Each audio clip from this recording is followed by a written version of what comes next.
qalama kan abbaa kiyya si kan abbaa kiyya nakkanne hodho jeeyon si kanne qalama kan naas si kanne moo abbaa kiyya isin dunaa dube thank you akkasuma ergamaan waaqayyoo jedha wangeela ergamaan waaqayyoo na dhaggeeffadha jira ergamaan waaqayyoo dhisi maato ergamaan waaqayyoo gara maariyamaa dhufee ilma hindeessa jedheen dubbiin san hindeessa kan jedheen san dubbii waaqayyootti fide moo dubbii ergamaa waaqayyooti akka jedhu ammas aayuma tokkicha kan irra taa'aa jira akka jedhu sagalichi jalqaba ture jedha aayaa lammaffaan dubbisinaa jedha Mube, maal keessa galtanii mube?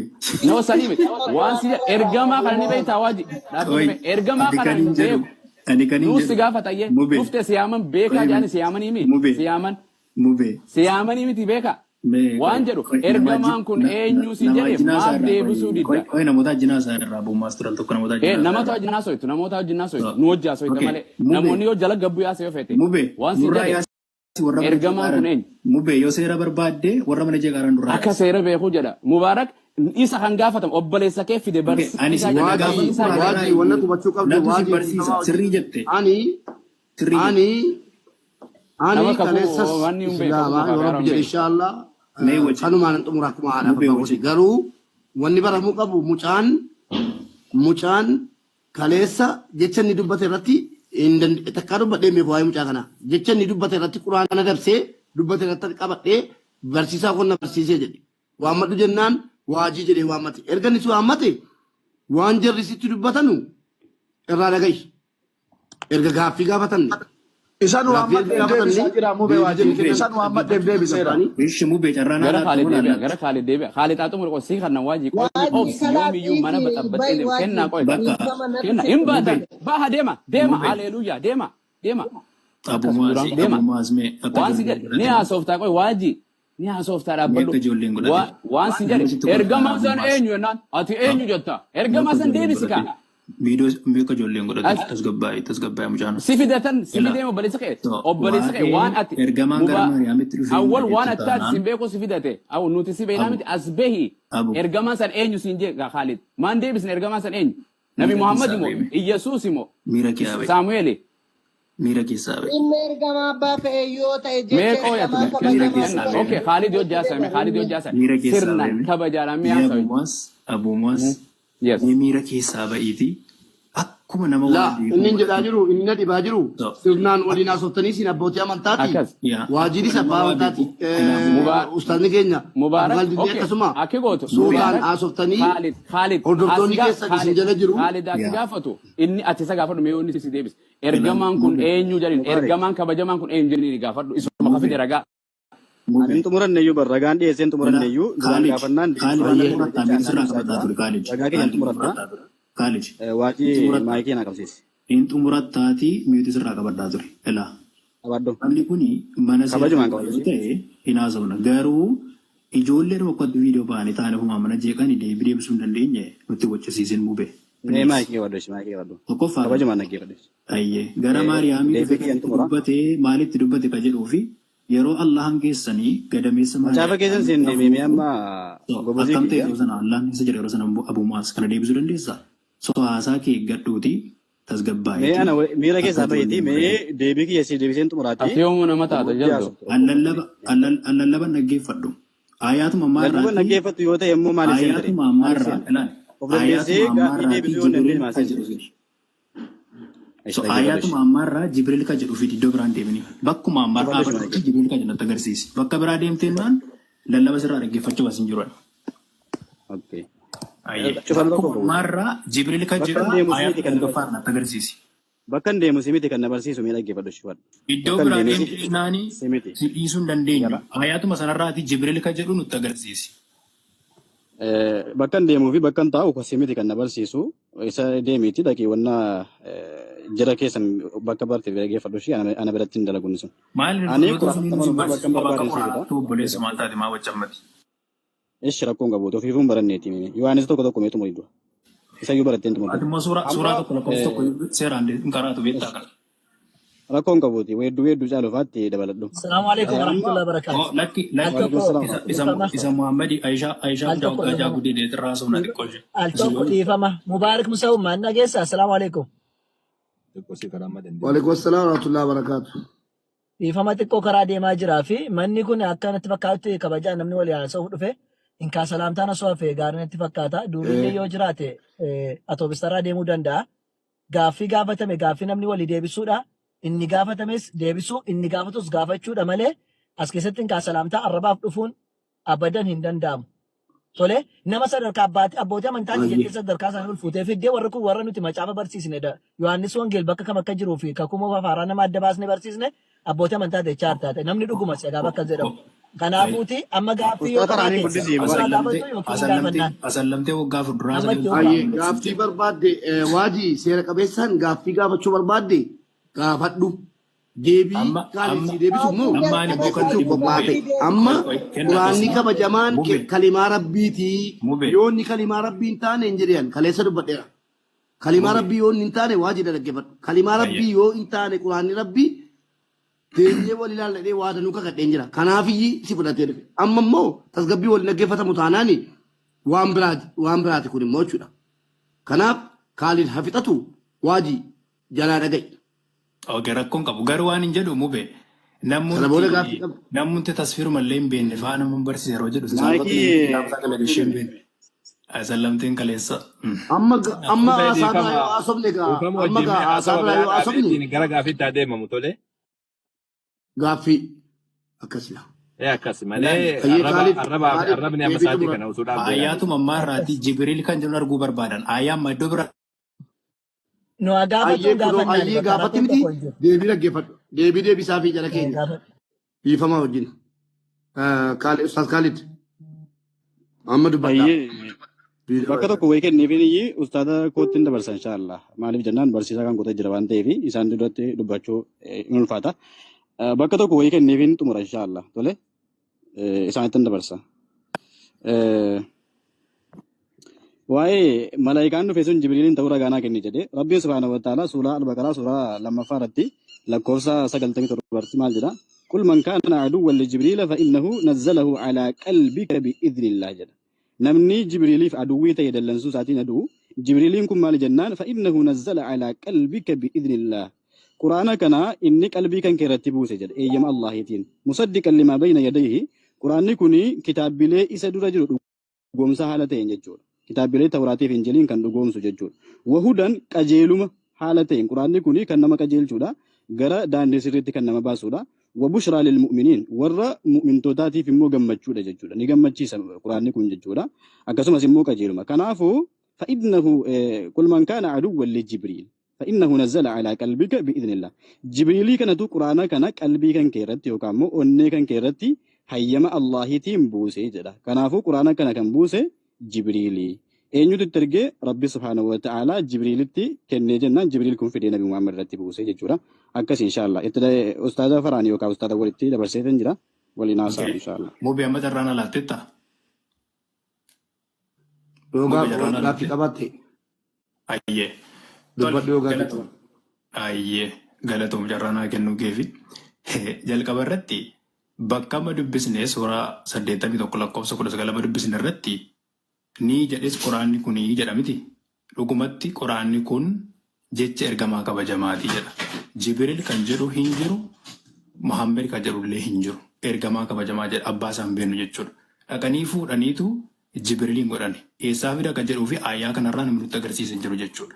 Bakka biraa dhaqanii goototanii itti fidan jechuudha. Kana qofa miti qoraan. Suuraa 74 lakkoofsa 20 irratti ni jedhes qoraanni kun faalfala nama biroorraa waraabame qofaa jedha. Kana eenyu jedhe jedheetu gaafanne warra Qureeshii duraatu jedhe yookiis uummata duraatu jedhee nuun jedhu. Ishii ayyaa kanarra jira hin jiru. Eessaa fidan dirree bakka biraarraa dhaqanii goototaniitu itti fidanii hawaasa yookiis namoota jedhee jedhu. Tole qoraanni jecha ergamaa kabajamaa akka ta'e qoraanni dubbateera. Jecha ergamaa kabajamaa akka ta'e eenyutu ragaa bajannee yeroo gaafannu Allahaatu Jibriiliin itti ergee jedhan. Allah maal jechaa jira? Quraanni jecha ergamaa kabajamaati jedhee ragaa ba'aa jira quraana keessatti. Bakka quraana keessatti Allahaan quraanni kun jecha kooti. Qoyika gaaffii gaafadhaa dhaggeeffadhu. Ustaz Farhaani deebisaa fi inshallah. Dhaggeeffadhu. Gaafate gabaabsiitii gaafadhu. Ayyee. Dhaggeeffadhu. Dhaggeeffadhu gaaffii gaafadheen xumurre. Miira kee habaati dhaggeeffadhaa. Tole Jibriiltu itti fidee jette Quraana keetti bakka Jibriil Muhammadiin ana Jibriiltu wahyoo kis ergaa gargeetti jedhe jira. Kan akkasii nutti agarsiiftan barbaadama. Akkuma Quraanni kun jecha ergamaa kabajamaa jedhee Quraana keessatti Allah ragaa ba'aa jiru. Quraana keessatti Quraanni kun jecha kooti.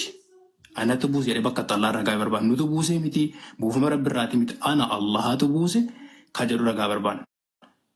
Lammaffaa ragaa nuti barbaannu bakka itti Jibriil jedhe Muhammaditti dubbate ragaa Quraana irraa barbaannu. Kanuma lamaan nuuf deebisa. بسم الله الرحمن الرحيم السلام عليكم أي ورحمة الله وعليكم السلام. kabajamtoota fi hordoftoonni hundi keessan as jala jirtanii amantaa musliimaas kiristaanaas nagaaf rahmanni rabbii bakka jirtanirra musliimoota irraa jiraatu warri kaan immoo shaaloom isiniin jennee jirra kiristaanonni jechuudha. Akkasumatti nagaatu isinii mala malee rahmanni isiniif malu jechuudha. Maafan jedhe walumaa galattuu gaaffii inni gaafate gaaffii lama tokkoffaan bakka itti Jibriil alayhi salaam qur'aana rabbi biraa fidee dhufee ragaan agarsiise jedhe. Lammaffaan bakka itti Jibriil ana Jibriiltu qur'aana kana sitti buusee jedhe. Inni jalqabaa Jibriil anatu qur'aana sitti buuse jedhee kan dubbatu anatu qur'aana sitti buuse jedhee kan dubbatu kun macaafa qulqulluu miti kan dhimma dhuunfaa ofii haasa'amu jechuudha. Macaafatu dhimma dhuunfaa gurbaa hin jeeqin cal jennee sin dhaggeeffatu. Macaafa qulqulluu irraa galeenni qur'aana irraa haasa'e. Gaaffiin gaafatamu kennaa yeroo gaaffiin gaafatamu callisanii dhaggeeffataa turan deebii immoo adeebisan. Akkas. Manni kun gaaffiin gaafate waa amantii lamaaniiti malee kan haasa'aa jirru amantii tokkorraa miti kan haasa'aa jirru. Quraana isin ibsina akka macaafaatti isin dubbanna. Namni kana naan jedhu ta'e immoo bilibsiisaa goggatee dhaqee rafuu danda'a jechuudha. Maaliif nun kan dubbataa jiru munaazaraa yookiin immoo amantii lamaan irraa haasa'aa jirra jechuudha. Quraanni jecha Rabbi subhaanahu wa ta'aalaati. Jecha Rabbi irratti Jibriil waa dabaluu hin danda'u, waa hir'isuu hin danda'u. Dhufeetani Jibriilidha. Ana akkasii gochuu barbaade hin jedhu Nabi Muhammadiin. Otoo akkas jedhe maa Quraanni jecha Rabbiin ta'u ture. Jecha Jibriiliin ta'a ture jechuudha. Jibriiltu dhufee waan barbaadu itti himaa jira. Ana akkasidha dhimma isaatti himaa of beeksisaa jira jechuudha. Rabbiin akka Jibriil isa of beeksisu miti kan itti erge jechuudha. Kan inni itti ergeef jecha ergame qofa ittiin gahi jedhame. Kanaaf bar Ruuhul Amiin kabajama amanamaa kan jedhameef kanaaf inni. Maaliif waan Rabbitti hime qofa geessisa malee ofas tawaawwaquu hin dhaqne. Tole ani ilmee keelirraa dhaladhee sanyii namaa lakkaa'uudhaan dhaqne inni akka macaafarra jiru jechuudha. Maatiin sun gilba qonnaa tokko gosa 18tti akka jiru sanyii namaa lakkaa'uu dhaqne. Quraana jecha Rabbii qofa waan ta'eef. So Jibriil itti buusuudhaaf Quraana bakka lama sii kenna. Inni tokkoffaa Rabbii subhaanahu wa ta'ala Quraana keessatti gaafa dubbateedha jedhu. Boqonnaa 26 lakkoofsa 192 kaasee maal jedhee تنزيل من رب العالمين نزل به الروح الأمين جد قرآن يكون ربي عالم أبرا أبو فما جد كم فود أبو إمو روح الأمين جبريل عليه السلام روح الأمين شون روحي أمانة ما تجتشورا كان مو يوبر بعد الروح الأمين إن يوكتي أرجتشورا بقولنا جافا لكوسة تقرأ كاسنا ما سدي تكتير بسودان دي سيجوا سورة النحل كيسات كان أبو روح الأمين كان جد أبي نتدير كم جبريل جنة ما كاتو كنا ما وامورا أصون تانه مكان نتي روح الأمين جد أبي جبريل عليه السلام ده كنافو قرآن كان فورين في روح الأمين جبريل عليه السلام كنافو على قلبك لتكون من المنذرين قلبك رتكاتي ورد النين تراتاتي سرتبو فمكو قرآن يكون كرا جبريل يدبت توكو لما فا قرآن يكون جبريل في ديبو سوسا ربي سبحانه وتعالى قتتانا بمحمد مال جنين بكامو بلسكنا خالد اگر سيستي بقولنا لما فلقوف سقلتمي تربرتي قل من كان عدوا لجبريل فإنه نزله على قلبك دين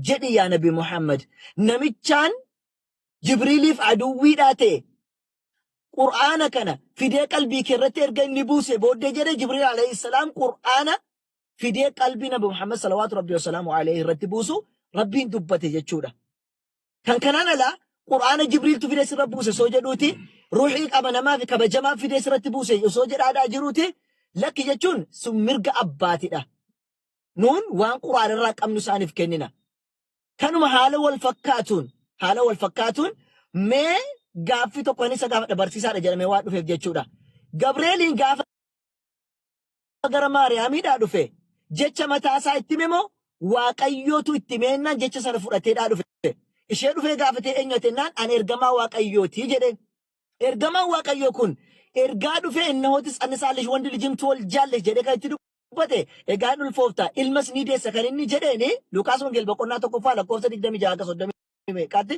akkasumallee Maatiyos Wangeel irra kan jiru jechuudha. Mee eessaa fideetu kan dubbate Waaqayyootitti mee hojjette ragaa naa kenniti nagarsiisin jedha. Gaafiin koo kana deebii koo wajjin naa deebisi. Galatooma. Okay, galatoome mubee gaaffiin gaafa dhalachuu isaan galee fakkaata waraanii fi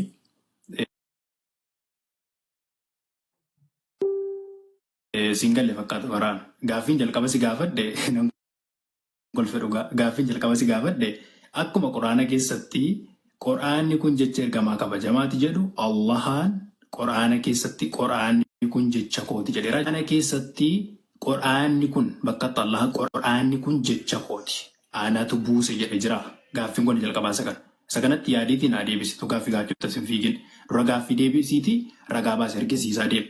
Lammaffaa gaaffiin si gaafadhe. Ana Jibriltuu ergaa kana Rabbi irraa fuudhee gara keetti fide jedhee Quraana keetti bakka dubbate qabaa jennaan akka kitaaba biraa miti. Seenaan haasa'uu sanarraa hin haasa'uu kanarraa hin haasa'uu jedhaa Maariyaam jira. Seenaan nama tokko tokko Quraana keessa jira. Maaliif kan Jibril Quraana keessatti Jibril maal dubbachuu dadhabere? Kan warra kaanii yoo ka'eera. So amma gaaffiin si gaafadhu jalqabaa ragaa baasiitiin natti agarsiisi. Dura gaaffii deebisi gaaffii hubadhuuti. Irra deebi'ee si gaafadha ammas. Quraana keessatti bakkatti Allahaan Quraanni kun jecha kooti anatu buuse jedhe jira. Yoo jiraate ragaa Quraanaa natti agarsiisi. Lammaffaa ammas irra deebi'ee si gaafadha.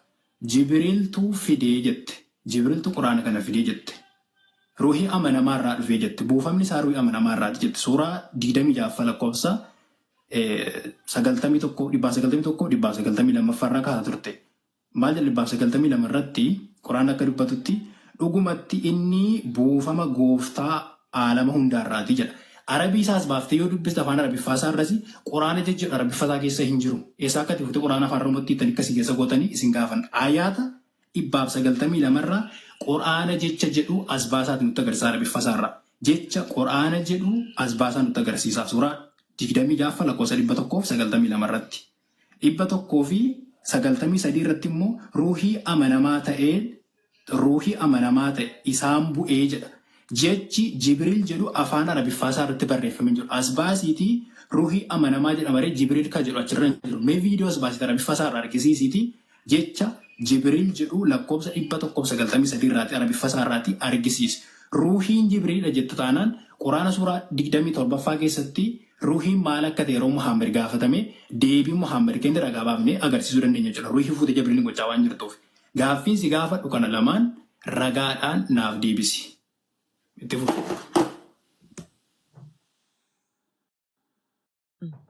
Hayya duraan dursatti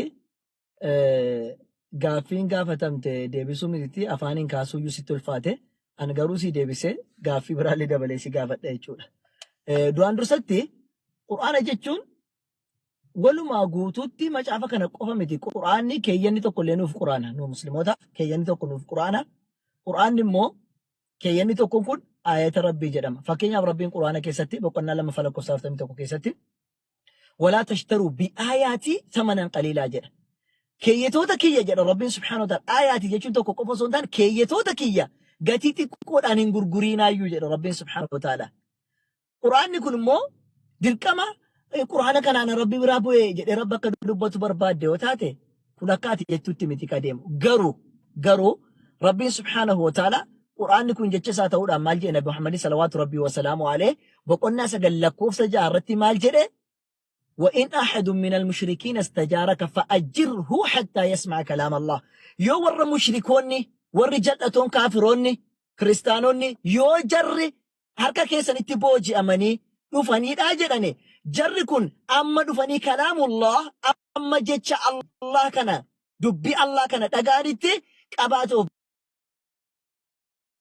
براتي كا أيوجد ربي سبحانه سبوديو درنا قاتي سانجي ساقرا جري بربايته كلام الله جتشون جتش الله قرآن جتشون ربي سبحانه وتعالى قرآن كان ساتو دان آياتك ينقر قراتينا قاتي قرآن جري دبتي جتشون قاتي قرآن قراتينا جتشون وان نماكن نما دموزا واقلا انججيرينا ربي سبحانه وتعالى نتمي جتشون اتعاسي قافي ولا فكاتان قافتان mee wangeelonni barreeffaman kun Maatiyos natu si barreesse jedheera yookiin waaqayyo irraan si barreesse jedheera. Luuqaas akkas jedheera. Yohaannis akkas jedheera. Maarqos akkas jedheera. Macaafumti baatamee deemaadhaa jiru eessaa dhufe? Mee bakka hundi isaa tokko wangeela kana Maatewos waaqarraan si barreesse kan jedhu mititi waaqarraa barreessuu dhiisi. Anumatu barreesse kan jedhu raganaa kenna. Nama kana barreesse kan jedhu mee fiddi. Nama siin jedhe waaqan jedhe kan rabbi biraa dhufe hin jenne. Namni illee anatu macaafa kana barreesse kan jedhu jiraate. Namni kabarree anatu barreesse jedhu ragaadhaa fidi. Akkuma gaaffii silas gaafadhe gaaffii silas hin deebisne deebisi. Gaaffii silaa maalinni gaafa Gabri'eeliin gara shitti dhufu jecha saamoo jecha waaqayyo biraa fideedha dhufe jedhee si himeera. Arre deebisi kenne gaaffii gaafatu jira. Deebii naa kenniti gaaffii keetti fufi. Yoo si galeessi hin galeesse. Okay. Ammas nama koo furtuu dhaggeeffachaa jira. Gaaffiin si gaafadhe si hin galle. Gaaffiin jalqaba si gaafadhe ammas deebiin argan. Hunduma si dhaggeeffachaa jira. Faraan gaaffii an si gaafadhe baay'ee salphaadha. Gaaffii an si gaafadhe sirriitti dhaggeeffadhu. Akkuma Quraana keessatti suuraa 81 lakkoofsa 19 irratti suuraa 69 lakkoofsa 40 irratti dhugumatti Quraanni kun jecha ergamaa kabajamaati jedhu Quraana keessatti bakkatti Allahaan Quraanni kun jecha kooti jedhee ragaa baasinatti agarsiisi. Anatu buuse jecha kooti kan jedhu baasinatti agarsiisi. Kanatti kaasaa turte suuraa 9 lakkoofsa 6 amma isaan dubbii rabbii dhaga'anitti jedha. Amma isaan Quraana dhaga'anitti kan jedhu achirra jechi Quraana jedhu achirra hin jiru. Suuraa 26 lakkoofsa 192 si gaafadhe. Achirratti jecha Quraana jedha rabbii isaa keessa jira si gaafadhe baastee dubbisaan jirtu. Ruuhii amanamaa irraa bu'ee jedha. Ruuhii amanamaa jedhamu Jibriil kan jedhu rabbii isaa irratti barreeffamee jira baaftee nutti agarsiisaa hin jirtu. Quraana irraati ragaa as baasiiti otoo gaaffii na gaafatachaa hin dhufin Quraana irraati yeroo nama deebi'ee si gaafadha. Hundi keessan dhaggeeffadhaa yookiin nama biraatti dabarsi. Faraan yookiin nama biraaf dabarsi awwaliif dabarsi. Isuma dhuguma. Gaaffii kana yeroo dhumaaf si gaafadha. Kana booda si gaafadha deebi'ee. Akkuma Quraanni kun jecha ergamaa kabajamaati jedhu. Otoo natti gaaffii gaafatachi natti hin darbin. Akkuma Quraanni kun jecha ergamaa kabajamaati jedhu Quraana keessatti bakkatti Allahaan Quraanni kun jecha kooti. Anatu buuse jedhe as nu baase ragaa. Quraanni kun jecha kooti anatu buuse bakkatti Allahaan jedhe as baase nutti agarsiisa Quraana keessa ragaa. Kanuma gaaffiin koo. Gaaffii lammaffaa waa Jibriil si gaafannaani.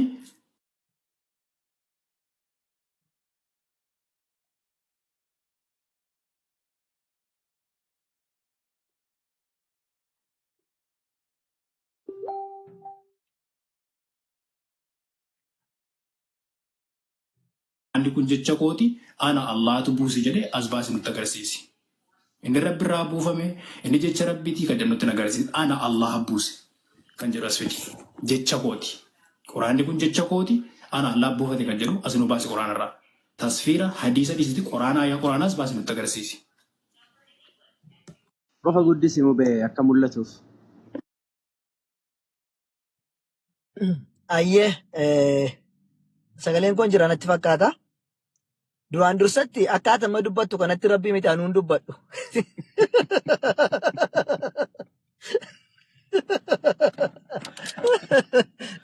Akkaataa ammaa softeetti rabbii miti anuun dubbadhu tole. Kana gaaffii kee lammaffaatti itti si fufa. Gaaffiin lammaffaa maalinni ruuhil amiin kan jedhu Jibriil ta'uu isaa ragaa naa kenni jedhe. Ajaa'iba. Hayya. Ruuhul Amiin jechuun maqaa Jibriil alayhi salaam ta'uudhaaf Ruuhul Amiin Jibriil wahuwa laqabu fil Qur'aan. Ruuhul Amiin kan jedhamu maqaa Jibriilidha kan laqabame kan kennameefidha. Maqaa ittiin inni waamamudha. Argitanii? Koppii godhatte isin agarsiisa.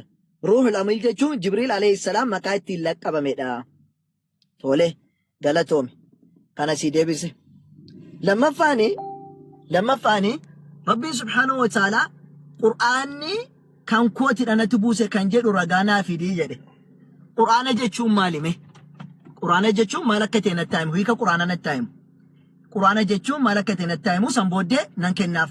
Hiika Qur'aana akkanaa kennu gaafadhaani. Kanaafuu gaaffiin si gaafadhe sadii hin deebisne amma deebis kan koosii deebisan jira amma tokkollee hin deebisne jechuudha. Qur'aana jechuun maal jechuudha? Qur'aanatti rabbiin buusinaan jechuun Qur'aana jechuun maali? Hiika sanatti bisan booddee sii kennaa jechuudha. Waliigallee kanaafuu gaaffiin sadi si gaafadhe naa deebisi. Gaaffiin sadanuu maali? Tokkoffaan Jibriil alayhi salaam kun itti wayiti. Jibriil alayhi salaam yookiin immoo Gabri'eeliin gara Maariyaamitti yeroo dhufeedha jedhu maal itti mee ergaa itti mee sana Waaqayyo biraa dhufe moo eessaa dhufe itti mee? Lammaffaa macaafni ati amma wangeela jettee fudhattu kun mee waaqayyo mititi Maatiyos illee natu barreesse jedheera. Maatiyos illee jecha kooti jedheera. Jecha kan namaas hin jedhe kan waaqayyo sun taane namoonni barreesse jette namantan kun Maatiyos macaafni kun kan kooti jechi kun kan kooti jedhee isinitti meera. Luqaasis Maarqoosis warreen kun Yohaannisis jedhaniiru jedhee si gaafadhe tokko hin deebisne amma ammaatti. Kanaafuu Rabbiin subhaanahu wa ta'ala innahu qur'aanni kunii kan maal jedhe jecha ergamaa kabajamaati gaafa jedhu qawlii jechuun haasaa jechuudha namootaaf akka ifa ta'utti. Haasaan kuni haasaa eenyuti jecha kabajamaati. Maaliif jennaani warri Qureeshotaa maal jedhan Nabi Muhammadin sallallahu alaihi wasallam bar Nabi Muhammad majnuunadha inni falfalaadha inni akkasii jedhanii jennaan Rabbiin subhaanahu wa ta'ala lakki inni falfalarraan finne falfalarraa waraaban jennaan lakki inni maraataa maraataadha miti lakki inni shaa'iradha inni walaleessaa jennaan lakki inni walaleessaa miti maal malee Rabbiin subhaanahu wa ta'ala qaliilan maa tadhakkaru xiqqoo ishii sammuun keessan hin hojjetu jedhe akkuma kee kanaan jechuudha.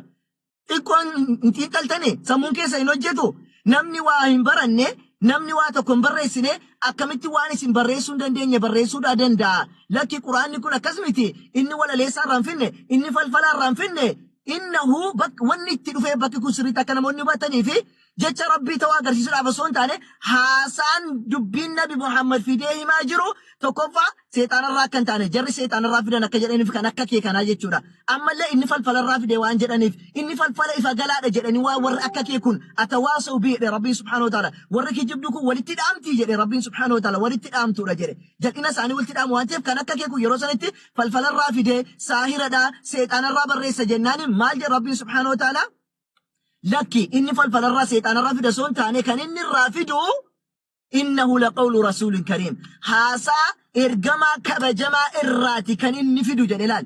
Bakka kanatti quraanni kuni guutummaan guutuutti kan ergamaati jechuu osoo hin taane dubbiin inni fide kontekstuaalii waan jedhamu jira yoo barattee taate kontekstuaalii bakka kanaatti gaararraa kaasteedhaa yoo dubbiste kontekstuaaliin akkaataa gabiinsi bakki kun maalirratti dhufee dubbatame kan jedhu gaaraa kaastee yoo dubbattee dubbiste maal jedha jarri maraataadha maraaturraa fidee saahiradha jedhanii ennaan falfalaadha jennaan lakki Rabbiin subhaanahu wa ta'ala inni saahirarraa fide osoo hin taane kan inni fidu maalirraati jecha ergamaa kabajamaa haasaa isaati jedhe.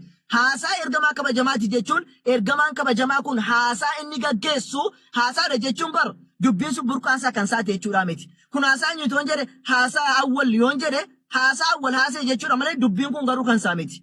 Laal sirriitti badhaa warri afaan Oromoo sirriitti beektan nama barate faana haasa'an nama seera dhuka dubbii beeku faana haasa'an seera luga afaan Oromoo nama beeku faana haasa'an haasaa ekelee tolan haasaa ekelee dhugaa gootaa jedhu garuu dubbiin sun kan saa miti haasaa fidee kan namatti haasa'u malee jechuudha. Kanaafuu ergamaa jennaan dubbiin dhumateera silumaayyuu ergamaa tun kan ergamee dhufedha kan erge jira jechuudha. Kan ergeessa akka ta'e immoo beekamaadha jechuudha Rabbiin subhaanahu wa ta'ala. Kanaafuu haasaa jechuun haasaa namni tokko haasa'u haasaa jedhama. Dubbiin sun garuu dubbiin irraa dhufuu jira dubbii nama sanaa fuudhee haasaa haasa'u namni haasaa haasa'e jedhama. Haasaa fidee jedhama. Dubbiin garuu burqaan isaatiin Rabbi subhaanahu wa ta'ala biraate jechuudha. Kanaaf Rabbiin subhaanahu wa ta'ala maal jedhe mee quraana natti buuse ka jedhu ragaa fidii jedhe miti obboleessi kiyya nan kennaaf boqonnaa 15 lakkoofsa 9 irratti maal jedhe Rabbiin subhaanahu wa ta'ala nahnu nazzalna dhikra wa inna lahu lahaafidhuun nutu quraana kana buuse numatullee isa tiksa jedhe. Nutu quraana kana buuse numatullee isa tiksa jedhe. Kanaafuu gaaffii sadii gaafadhee dhiira gaaffii sadii naaf kennu arragaa qubsaa wajjin akka hin deebiseef nan amana jechuudha. Inshallah. Tole. Yaaltee amma yaalte ammayyuu gaaffii si gaafadhe arganne otoo gaaffii kun deebisin immoo gaaffii na gaafachuuf rakkatin mata duree jiru rakkatamuu na waan ta'eef ilaa faraan amma yaalte isa dhuguma amma yaalteetta tarii mee nama biraaf dabarsi warra gasitira jiran keessaa nama tokko kenna si bira jiru dabarsi gaaffiinaan si gaafadhe ifuma jamaati kan jedhu jira qoraan kun jecha kooti kan jedhu qoraana keessa jira kanuma sirraa barbaade lallaba dhiisii sana dhiisii kana dhiisiiti ofumaan rakkatiniiti mata duree jiru fane jennoo kun jiru gaaffiin koo amma deebiin argatinitti taasuma gaaffii waajii gaafadhaatti rakkatin. Amma gaaffiyan si gaafadhu lamaan seeraan deebisa ragaa baasee agarsiisiiti. Dhaggeeffadhaa hin jiru taanaan jala muraati hin jiru jedhaa nutti hima rakkatinaati. Ilaa dhaggeeffadhaa namni kuma fudhata jirtan dhaggeeffadhaa kuma fudhata jirtan. Akkuma qoraana keessatti qoraanni kun jecha ergamaa kabajamaati jedhu. Qoraana keessatti Allahaan qoraanni kun jecha kooti jedheera. As baasee nutti agarsiisi. Anatu buuse qoraanni kun jecha kooti bakka xallaan ta'e qoraana as baasaa agarsiisa. Itti rakkatinaati. Quraana suuraan beekaffaa naaf fidde. Suuraan beenaa fidde. Suuraan 21 ayyaa 5 salgaffaa naaf fidde. Zikirii nuti buuse nuti tiksaa nuuf hidde. Aayaa sanarra quraana kan jedhu hin jiru. Achirratti nuti buuse jedha malee anatu buuse hin jiru. Jecha kooti hin jiru achirras. Kanan si gaafadhe quraanni kun jecha kooti ana Allah buuse kan jedhu agarsiisi. Yoo hin jiru ta'e immoo ifa baasiitii hin jiru jedhe. Waa'ee Maatiyoos, waa'ee Maarkos, waa'ee Luqaas sanatti achi hin fiigin.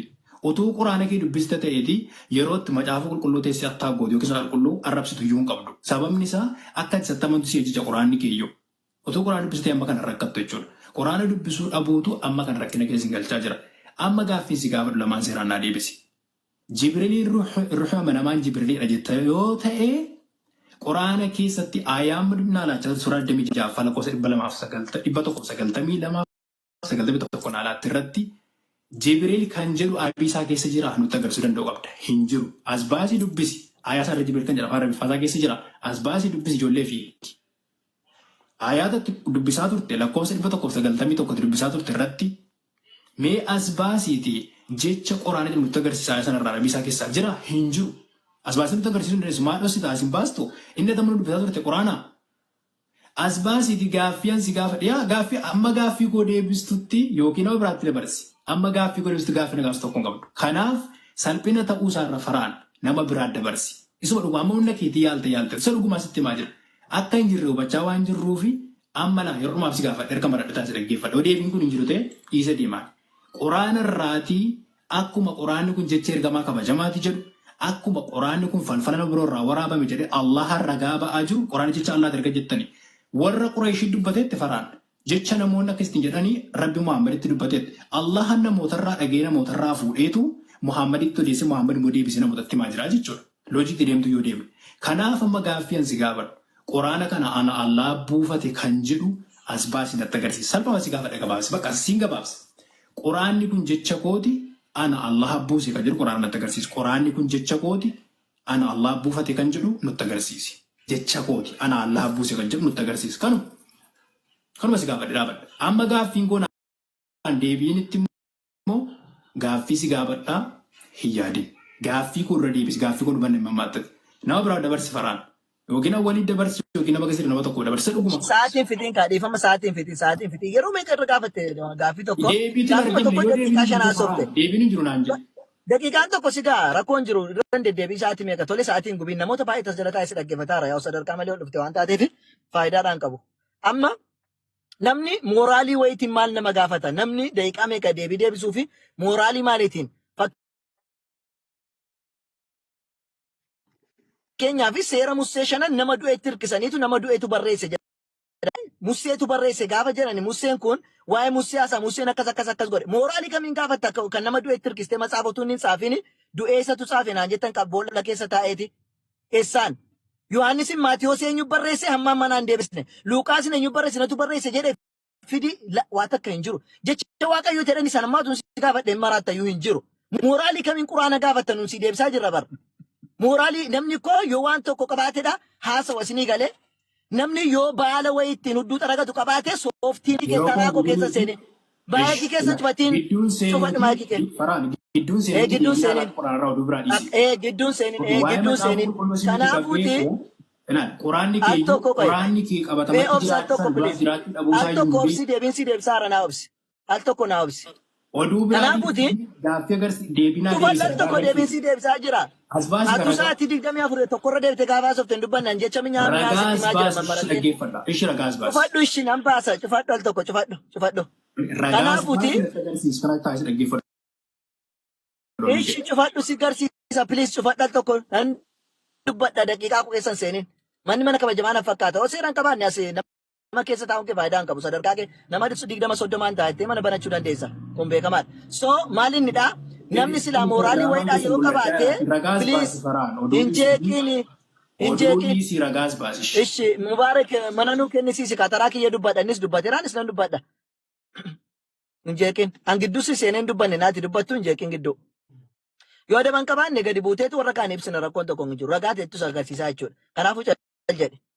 Saniifuu inni jalqabaadha namni gaaffii gaafatame tokko deebisuun itti qaana'uun qaanfii guddaadha. Macaafa jireenya barbaraa keessaa argadhe jedhu. Kanaafuuti Quraana Rabbiin Subhaanahu wa Ta'aalaa nutu buuse anatullee eega ka jedhe sitti garsiisa jechuudha. Achumaanis Rabbiin Subhaanahu wa Ta'aalaa hadisa keessatti maal akka dubbate anaas agarsiisa. Amma isa 15 nan nu banne situn dhaga waan ta'eef si faana gawaan hin dhageenye maa gochuun danda'u. Sitti maan olee yeroo meeqa? Ammallee si agarsiisaa jechuudha naaf obsiti.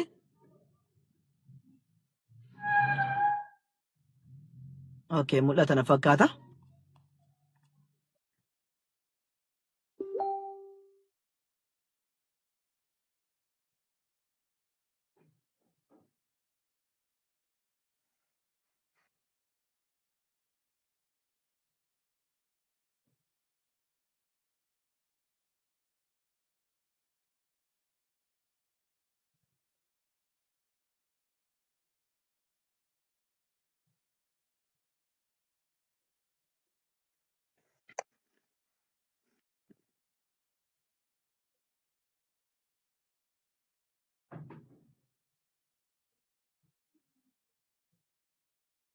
Qur'aana kana numatu buuse numatullee isa eegaa jedhe Rabbiin subhaanahu wa ta'ala. Kanaafuu Qur'aan akka inni buusee fi akka inni ofiisaatti eegu Qur'aanni dubbatee jira jechuudha.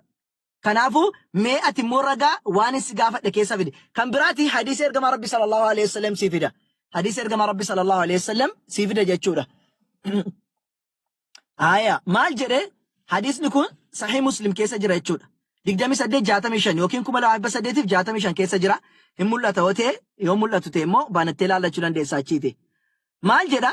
Wa anzaltu alayka sirratti buusee jira yaa Nabi Muhammad sallallahu alaihi wasallam kitaaban macaafa yookiin kitaaba laa yaghsiluhu almaa bishaan isa dhiquudhaa hin dandeenye sirratti buuseedhaan jira. Taqra'uhu naa'iman wa yaqdhaan raftees taate ciistees yookaan hirriba keessaallee kaatee yoo ta'u yeroo laaltus yeroo raftus ka qara'uu dandeessu ciistees ta'ee teessees taatee ka qara'uudhaa dandeessu Qur'aana kana sirratti buusee jira waan kana kan bishaan dhiquudhaa hin dandeenye jedhe. Si galee kanaafuuti Qur'aanni kun Rabbi subhaanahu wa ta'ala gara Nabi Muhammaditti buuseedhaa jira jechuudha. Kadhumaa tokko sitti agarsiisee taniini gaafiin si gaafadhe deebistaa jechuudha. Yoo kana caala waan deebiin qabdu taate gaafiin hun deebisu taate nama biraadhaaf carraa kenninaa jechuudha. Maal jedha Rabbi subhaanahu wa ta'ala maal jedha sitti? Tanziilul kitaabi min Allahi al-aziizil hakiim. Maal jedhe? Buufamuun kitaabichaa Rabbii injifataa ogeessa ta'e irraayi. Buufamuun kitaabichaa Rabbii injifataa ogeessa ta'e irraati jedhe. Kanaafuuti Qur'aanni kun Rabbi subhaanahu wa ta'ala irraa buufamee jechuudha. Amma kanatti aansee gaaffii sadii si gaafadhe naa deebistaa kan koo siin deebine yoo ta'e umaa gochuu hin danda'u sun akka keettedha. Dirqamaatti naa deebeera jechuudhaan kan barbaannu. Amma garuu dubbii gabaabsuudhaaf koo si deebeestee si deebee yeroo sadii afurra deebee si deebise jechuudha. Si deebees deebee naan deebine hojjette mirga keessa sirra teesse akka naan deebine jettu hin jenne nan beeka. Kanaafuuti mee ati gaaffii sadan si gaafadhe tokkoffaa Gabriel gara Maariyaamitti yeroo dhufeedhaa jedhe jechi inni dubbate jecha Waaqayyo ta'u ragaa naa kennisin jedhe. Lammaffaa wangeela kana wangeelli Maatiyos natu si barreesse, Luuqaas natu si barreesse, Yohaannis natu barreesse akkasumallee Maarqos natu si barreesse ka jedhu ragaa tokko naa kennisin jedhe. Jara kana ragaa naa kennisin jedhe kana naa kenni si galee si galu baatee si galumaa gochuudhaan danda'u jechuudha. Si galee kan Musee si gaafadheera akkamittiin namni du'e tokko macaafa isatu barreesse jedhama. Keeyyaa wanti seeronni shanani erga Museen du'e booddeedha kan barreeffamu. Waa'ee qabrii Museeti kanaas ta'u waa'ee boolla Museedha kanaas ta'u. Museen boolla keessa taa'ee macaafa barreesse moo? Eenyu barreesse? Du'aa isaatu barreesse moo? Eessaa dhufee barreesse? Inni barreesse du'aarraa ka barreesse ekeraarraa barreesse moo Waaqayyoorraa barreesse? Du'aan macheessa ekeraarraa barreessa malee fayyaarraan barreessu waan ta'eef du'ee Museen barreesse hojjette ekeraarraa barreesse moo Waaqayyoorraa barreesse? Waaqayyoorraa barreesse hojjette ragaa naa kenni galatoomi. Xurattee akkaataa yaalteetta ammas amma humna keetii faraan amma humna keetii yaalteetta.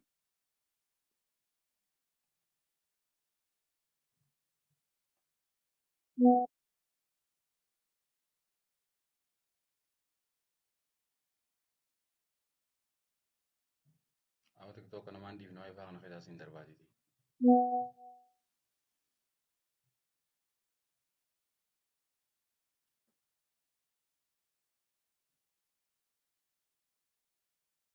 Quraanni kun kan kooti anatu buuse quraanni kun nama waa beeku otoo gadi ta'e bareeda.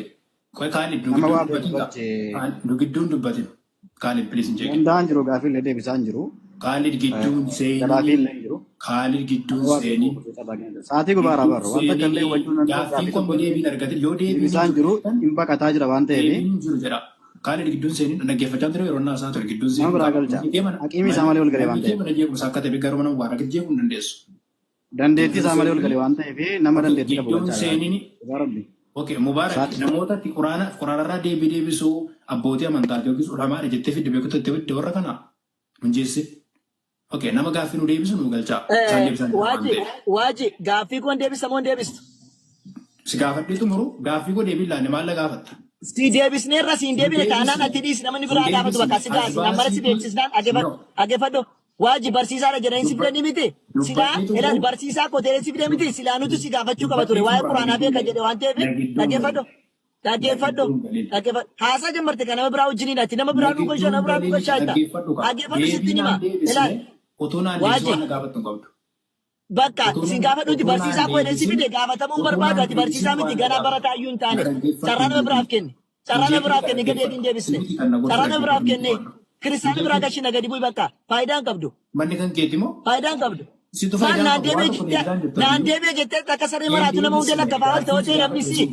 Ilaal maaltu jira beektaa waa sitti balaan. Kan nama hundee lakkafaa ol saree maraatudha. Inni sareen fayyaa qabu nama tokkollee taatu ciniinee deema malee wannan jedhu. Kanaafuuti si deebiseeraan yoo si deebine maraatu yoo nama hundee ciniinuu barbaadde yoo ta'e faayidaa tokko qaba. Akka gootu yoo dandeesse quraanni si deebi'eera. Fudhachuus dhiistus deebinaa deebisisin jedhe deebii deebisa moo deebistu? Inni deebisa moo deebistu? Hinjiru deebiin kana. Inni deebisa. Ansi deebiseera fudhachuun mirga kee dhiisuun mirga keeti. Hayyee manni kun seerri nu kabajamu Mubaarak yoo jiraatte nuun deebii tokko tokkoon agarsiisnee deebisneerra. Karaas nan jeeqin bakka amma karaas siin deebine miti. Gadi bu'i namni biraan seenu bakka rakkoon tokko hin jiru siin deebine miti. Siin deebine deebisuun dandeessu. Ilaali. Deebiin hin jiru namni waan qabu namaa kenna Mubaarak akka tokko siin dhugaatii. Mubaarak jette waan qabdu nu kennu yaaltatti garuu waan ati qabdu waan qabatamaa miti. Kanaafuu dhaggeeffadhu kaa'ee waan jiru quraana keessa waan jiru sitti himneerra siif yoo si galuu baate yoo wallaatte nama biraa nama galuufitu jiraatti gadi bu'i. Ati gadi bu'i namni biraa gaafatu. Malee dirqamaa asirratti beekamte argachuun qabdu barasuma taate faayidaan qabu. Mubaarakiin mana kenneera amma Mubaarak mana nu sirreessi dhiifama. Kanaafuu nama gaaffii godhe. Amma kana godha uummata keenya kabajamoo Wali gaaffii godha afaan deebisu yookiin arabiin afaan deebisu. Bakka. Amma gaaffii al godha. tokko dhiifamaa wajjin al tokko dhiifamaa wajjin dhiifamaa wajjin garuu deebiin barbaada. ayyee akkana goona gaama. Ani kaleessa dubbadheera. Kaleessas dubbadheera. Gaasheen ergamee natti ergamee dhufetee ofiin dhufetee akka dhufetti dhufeera. Quraanni jecha kabajamaa ergamaatii ka jedhu ergamaa jechi jedhu ergamaan ergamaa qabadhee akkasittan qara'ee akkasittan qabadhee jiraan. Aan akkasumaan itti uffadha. Bolesso ati kan naafeeruu dhufte galatoomi. Affeerraa keetiif galatoomi achumatti waan fixatu fixadhu gara kootiin quraanni ani itti amanaa jiru quraana rabbiiti kalimaa rabbiiti jedhee itti amanaa jira. Akkasumaan inni itti fufa dubbiin dhumatte deebiin ragaa wajjin deebi'e ana quubseera.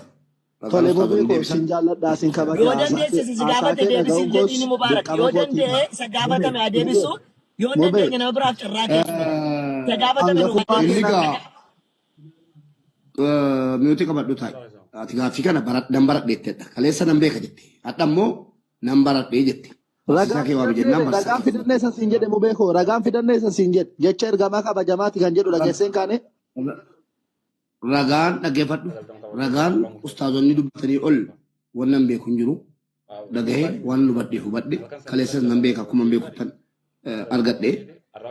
Walumaa galatti wal tuttuquun wal intinachuun hin barbaachisu. Abbaan barbaade waan barbaadetti amanee ajiraatu hundaa kan uume rabbi.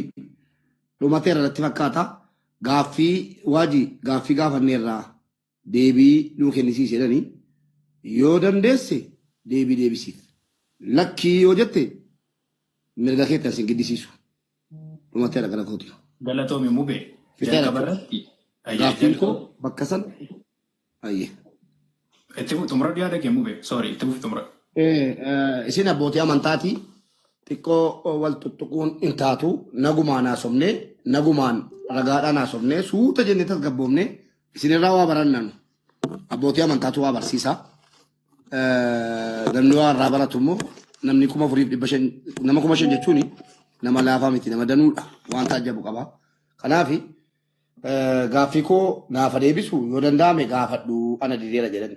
Yoo sitti tole deebisi. Lakki yoo jette mirga keeti.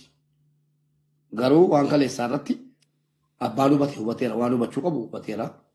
Ragaan sinii fidaa. Ana ofii kooti dandahee akkasitti quraana keessa galee gatiin deebisuu hin dandeenyeef balleessuus gatiin hin barbaanneef kanaaf waame gara kootiin xumuradheera.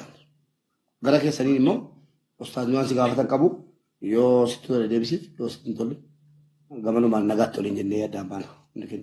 Galatoomi mubee jalqaba irratti namni dura gaaffii gaafatame deebisuu danda'u qaba. Namni gaaffii gaafatame deebisuu hin danda'u taanaan otoo gaaffii hin deebisin gaaffii gaafachuu hin danda'amu. Gaaffii irratti gaaffii hin fudhatamu waan ta'eef jalqaba sana sirreeffachuu qabu yeroo taanuuf. Dhugaadhumatti gaaffii ani gaafadheef deebiin hin argamne. Boolla meeqa lixee yaalaa ture deebiin hin jiru jechuudha. Na xumursiisa. Ani buu barbaade hin bu'a. Ani warri as jiran ustaazota kooti. Konkuluuzinii kennuu hin danda'u. Inni kan gaaffii gaafate si'i deebiin si deebi'eera erga ta'e deebii kan deebi'uu danda'u yoo ta'e yaa deebisu kanaa achitti immoo quraana irratti konkuluuzinii kennuu hin danda'u inni yookaan immoo yaada kennachuu hin danda'u. Gaaffii kan gaafate si'i deebiin keessi deebi'eera. Gaaffii gaafachuu tasumallee deebis gaafa gaafatame deebisuudhaan ala quraana irratti yaada kamuu kennachuu hin danda'u. Gaaffiin kee gasii deebi'eera ta'e. Nagaan bula. Salaamu alaikum. Yaada keef galatoomi abdii gobas guddadhu yaada keef galatoomi deebiin hin deebine gaaffiin gaafadhee lamaanuufu deebiin tokko quraana keessa hin jiru hin deebinu dhumtu dhaggeeffachaa ture. Okay. Boriifu yoo gaaffii deebistanii dura gaaffii deebisaa lafa kaana minaan eebiran osoo hin jedhu gaaffii nama gaafadhaa darbaati. Kan biraan deebii qabdamoon qabdu konkuluuzinii quraana irratti kennuu hin dandeessu sin jenneera macaafa kee irratti kennuu malee deebii qabdamoon qabdu waan si gaafanne. Waan si gaafanne deebii qabdamoon qabdu waa'ee quraana tokko haasa'uu mirgaan qabduu hin dandeessu illee hin gaafatti gaafataa malee maabiraarraa kennuu hin dandeessu ati. Kanaafuu deebii gaafatamte hin deebistamu hin dandeessu macaafa qulqulluu kee irratti kennuu dandeessa ibsa kennu macaafa kee irratti. Dhaggeeffadhu kaa dhaggeeffadhu akkasiin jedhee dhaggeeffadhu. Meesuu ta'e. Injee kwan quraana irratti konkuluuzinii kennuu hin dandeessu kun ati kaafira waan taateef kaafirri quraana irratti konkuluuzinii hin kennu. Kanaafuu ati dhaggeeffadhu sitti hime dhaggeeffadhu kaa gaaffii si gaafadhe deebisuu dandeessa moo hin dandeessu? Hin dandeessaa? Ati dura gaaffii deebisteetta? Dandeessa an sii deebiseera quraana sitti himeera bakka sitti agarsiisa siif hin deebine miti mirga keeti siif deebine kanaafuu ati deebisu. Mubee yaada wayna irraa fuudhaame mubee yaada lachuudhaaf Ustaz Tahir isinillee na gorsa mubee takka yaada way kennadha. Waajiin illee hadiisuu safaraan illee dhoowwee jira siyyuu yaada xiqqoo isiitii jechuudha. Wannaan jechuu barbaade waan inni gaafate Quraanni ergamaa jecha ergamaati kan jedhu akkamitti hiiktanii jennaan safaraan baasee itti mul'isaa ture. Jibriil ar-ruuhul amiin kan jedhu akkamitti fuutan jennaan maqaa Jibriilii kuni Quraana keessatti jedheeni ragaatti mul'isee jira. Rabbiin ufitti hirkisee jira jennaan keeyyatoota kiyya ka Rabbiin jedhu ufitti fidee jira. Jecha Rabbiiti jedhaa jennaan jedheeni jira. Sirratti kan buuse jedhu fidi jennaan kunoo hadiis al-Qudsi keessaa kan Nabi Rabbi sallallahu alaihi wasallam hadiis al-Qudsi jechuun Quraanan alatti Quraan hadiis al-Qudsi ka jedhamu jira. Sahih Muslim keessa haasaa Rabbiiti subhanahu wa ta'ala hadiis al-Qudsi keessa ani kitaaba sirratti buuse kitaaba kana jedhee Quraana ani sirratti buuse jedhee kan Nabi Muhammad Rabbiin subhanahu wa ta'ala dubbate itti fidee jira. Okay. Jecha ergamaati ka jedhu ammoo ergamaa jechuun ergamaan eega jecha isaa jedhame haasaa isaa eega jedhame ergamaan ufiin hin dhufu. Ka erge qaba ergamaan eenyu akka ta'e dubbatee ni jira. Tole kana hunda dubbanne tayyib. Amma isa kana erga dubbannee geessine Ustaz Farhaan gaafii sadi qofa gaafate gaafii sadiin sanniini yoo danda'e deebisu yoo hin dandeenye ammoo haa dhiisu rakkoon qabu. Fudhadhus dhiisus. Fudhadhus nuyyuu hagalu dhiisu. Nuyyuu hagalu dhiisu sirraa yoo haqebaluu dhiifnu. Deebisuudhaaf yaalii waajjira. Akkuma nuuni siif hin deebine jette si deebi'ee ati deebisime. Qaxalee. Ilaali gaaffii lamaan gaafadhe sadiis gaafadhe afuris gaaffii lamaan gaafadhe Maal Eebala malee gaaffii eebala wallaahi. Wayaata wal bira teessoo waliin gargaartanii kanarratti gaafadhu. Ani gaaffii ani gaafadheef amma deebii argadhutti gaaffii. Kiristaan akka deebii hin qabne asuma raawwadhaa. Namni kun nishanii kiristaanni deebii akka hin qabne. Walumaa galatti dhaggeeffadhaa jara keenya. Walumaa galatti yeroo walaasaa deebiin dhaggeeffanne. jara keenya Xaahir hin dubbatinaame. Salaamu alaikum warahmatullahi wabarakatuh. warra muslima keenyaas dhiifama wajjin Dura gaaffii koo deebina dura ka'a. Gaaffii gaafadha. Erga naa deebistanii booda. dhumateera kanas. Asirratti yaada takkatti qofaan qaba. Yoo eessaayyuu fuutanii deebitanii waajiin hin fudhuudha natti fakkaata. Hin fudhu Deebiituun jiru. gaaffii kun deebii. الله يبارك فيك هو يتفاخر بهذا دعه. نعم أنا فهمت يعني أنت كتي هذا تكتين كبا أبوليسي كنا نبني تقفى قرآن أمر من درايو قرآن بيكو كبا قرآن الرامر منوان التمر من كبو مالف جناني توكو نبني قرآن مالك كتبيكو كبا كتاب مالك كتبيكو كبا أبوليسي كنا غافي غافتي أستاذ فرحان بيكو بساكن في جرا نانتهو يوجده أنا مونت أنا سر راهو بديت ننجده وأنا بوليسي كنا فرحان دي بسافي جرو إني دقي فتشو تنجرو غافي غافة مثلا دي بسو برقا وان إنكم نف أكاسنا اتفاقات إني برا أمو نامني توقفا وان غافة مثلا تنتالي رقا دي بسو اندن ديني بقا جرا كنافي يورا كيني سمو كجرا تتاتي وكي سفايا برالي ديمي ولانا من نجر كنافو بوليسي كنا غافي غاواسي دي بسف yoo rakkinni sammuu kan jiraatu taate waajib mana yaalaa dhaqee yaalamuu qaba. Kanaaf obboleessi keenya quraanni maal akka ta'e jecha rabbii ta'uu isaa ifaan ifatti mirkaneessee jira. Quraanni jecha rabbiiti har'as jecha rabbiiti boos jecha rabbiiti. Rabbi jecha zikrii jedhu dubbatee quraana jechuu mitii jechuun mormu jira. Kanaaf itti mormuuf ragaa takkaa harkaan qaba. Rabbi quraana kana zikrii jedhee isa waamee jira. Furqaan jedhee isa waamee jira. Isa moggaasee jira. Kitaaba jedhee isa moggaasee jira. Kakanaan olii wantummaan inni barbaadu tokko illee hin jiru. Garuu gaaffii obboleessi keenya gaafate farhaan gaafate amma deebii yoo nuun kennine yoo deebii kanaaf gaaffii kanaaf deebii kan qabaanne taate nama biraa bakka buusee nu deebisu yookaan ammoo asirratti nu deebisu wanti nuti barbaannu kana. Gaaffii gaafate deebisu. Akka goonu nu musliimoonni waan qabnu kunoo itti ragaatti kennineerra miti ragaatti kennineerra. Yoo nan deebine jedhee mirga isaatii si deebira jennee dirqisiisuun qabnuti. Nuun kennee fira quraanarra waan jiru baasnee agarsiisneerra fudhachuun isaas dhiisuun isaas mirga isaati. Naan deebine jedhee miti hin deebineef. Kanaafuu ta'e erga isaan deebine isa buusaati namni biraa gaaffii qabu haa dhufu yoo dandeemu keenya nu deebisee habu. Lakki keessan hin deebisoo jedhe mirga isaati. Akkamitti Akkamitti abbaa murtii ta'ee asirratti murtii fedhe kenna inni abbaa murtii ta'uu danda'a ta'uu hin danda'u. Namni tokko gidduu jiraatee achirratti haasa'uu qaba malee obboleessi kenna ofa fedhe haasa'uu hin danda'u. Murtii abbaa murtiiti miti. Inni abbaa murtii isa godhate. Gaaffii gaafatame deebisuu qaba ammas. Ustaaz Farhaan si deebisi ati nu deebisi. Si dhageeffachuu jirra. Quraanni jecha rabbiiti kan jennu isin malee rabbi quraanni jecha kooti hin jenne. Ustaaz Taayir bifa maal tokko naa kenname tokko naa kenname. Amma nu Ustaaz Taadhiisa. Ustaaz Taayir qoyaa Ustaaz Taayir. Wajji. Mee gaaffii naa deebisi jettee waan tokko haa ta'u siif illee deebine haa ta'u malee waan tokko baay'isitti agarsiisan moo agarsiisne. Deebii gaaffii masi gaafadhe deebii deebisuu haa ta'u ati deebii dhabi garuu waa baasisitti agarsiisira moo agarsiisne siin jedhe. Waan asi gaafadhe ijoollee hin qabatu. haa ta'u garuu waa baasisitti agarsiisira moo agarsiisne. Waanuma tokko waan asi gaafadhe ijoollee hin qabatu. Waliin qabatiin garuu waa baasisitti agarsiisira moo agarsiisne siin jedhe. Manaan deebisitti maalan godha noon argina waan naa deebisa. Kanaafuu garuu waa baasisitti agarsiisira miti waan wayi. Maalan godha gaaffii koo deebiin arganne. Bakka kanaafuuti ani waa baasisitti agarsiisira miti akkuma kanaatti mee waa baasisitti keekee anu agarsiisin deebina rakkoo qabu. Siin deebine ati wooma baasii nutti agarsiisi macaa kee keessaa ta'e. Waajjin macaafa bira geeddan hin du'aa bara. Antuma beekaa baasi macaafa kee nu agarsiisi rakkoo maal qaba kunoo maal silkii maal nu agarsiisa macaafa nu agarsiise. Akkuma ani waan hin taane jette miti isti waanuma hin taane sana baasii natti agarsiisati. Waanuma hin taane sana gaaffii si gaafadhe yumeerra deebii dubbadhume dubbii gabaabaa dhiisi. Gaaffii ma si gaafadhe sadannaa ibsiti bu'i bakka dhiisi deebii barbaadu. Gaaffii si gaafadhe sadannaa ibsi bu'i. Gaaffii sadan gaafadhe qofa ibsi bu'i maaliif si gaafadhe mee? Agartee gaaffii si gaafadhe iyyuu hin beektu ati inkaan deebii miti gaaffii si gaafadhe hin beektu. Gaaffii ma si gaafadhe sadii si bu'ii siin jedhe. Jara keenya bakka yoo walii galuu hin danda'amne kaasa keenya walii galuu Galatoome ayyee Mubaarak. Galatoome Mubaarak. Akkuma namni waliin jedhee erga walii galuu walii galuutti walii galuu itti rakkatina. Akkasii Mubaarak mana kee xumuri namoonni as jala jiran ni beeku arganiiru amma bakka deebisne namoonni maal akka agarsiise arganiiru inni naa deebi'u jechuu baates uummanni argeera nuti uummanni arguu malee dirqama nam tokko naa deebi'eera akka jedhu miti. Hin jiru illee namni kamuu malee sibiilli waa gaafatan rakkoon hin jiru isa buusni nama biraa galchi. Barsiisaan kiristaanaa isaan biratti jabaan kun kanarraa deebii dhabee cinqamaadha. Kun barsiisaa isaaniiti. Barsiisaa isaan nama guddaa Galatoomii waa bakka galatoomii. dhiyeessuu kan dandeenye namni kun isa ilaala. Namni kun isa. Mubaarak xumuri Mubaarak xumuri mana kee. Nama biraa nu gashi.